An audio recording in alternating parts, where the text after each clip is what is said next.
نسخه گنج یافت که به فلان گورستان برون باید رفت و روی به سوی مشرق و تیر بر کمان باید نهاد و انداختن.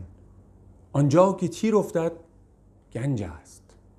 رفت و انداخت چندان که عاجز شد، نمی یافت و این خبر به پادشاه رسید. تیراندازان دورانداز انداختند، البته اثری ظاهر نشد. چون به حضرت رجوع کرد، الهامش داد که نفرمودیم که کمان را بکش. آمد تیر به کمان نهاد و همانجا پیش او افتاد. حکایت کوتاهی از مقالات شمس تبریزی که مولانا هم این حکایت رو در مثنوی به نظم در آورده. گنج در زیر پای ماست، اما ما تیر را دور می اندازیم،